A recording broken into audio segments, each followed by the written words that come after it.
ការសិក្សាអប់រំគឺជាមូលដ្ឋានគ្រឹះនៃជីវិតជោគជ័យវាផ្ដល់ឲ្យអ្នកនូវចំណេះដឹងជំនាញនិងការយល់ដឹងអំពីពិភពលោកតាមរយៈការសិក្សាអប់រំអ្នករៀនពីរបៀបគិតដោះស្រាយបញ្ហានិងធ្វើការសម្រេចចិត្តបានល្អការសិក្សាអប់រំបើកទ្វារទៅកាន់ឱកាសកាន់តែប្រសើរនិងអនាគតភ្លឺស្វាងវាមិនត្រឹមតែបង្រៀនអ្នកនៅមុខវិជ្ជាដូចជាគណិតវិទ្យានិងវិទ្យាសាស្ត្រប៉ុណ្ណោះទេប៉ុន្តែវាថែមទាំងមានតម្លៃសំខាន់ៗដូចជាការគោរពភាពស្មោះត្រង់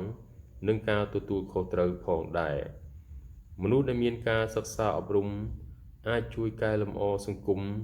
និងជួយគាំទ្រដល់គ្រួសាររបស់ពួកគេបានយ៉ាងល្អសាលារៀននិងគ្រូបង្រៀនដើរតួនាទីយ៉ាងសំខាន់ក្នុងការបង្កើតអនាគតរបស់អ្នកគួរតែឲ្យតម្លៃដល់ការសិក្សាអប់រំរបស់អ្នកហើយប្រើប្រាស់វាដោយឈ្លាសវៃជាមួយនឹងការសិក្សាអប់រំវាអាចសម្រេចក្តីសុបិនរបស់អ្នកនិងកសាងជីវិតរបស់អ្នកបានកាន់តែប្រសើរ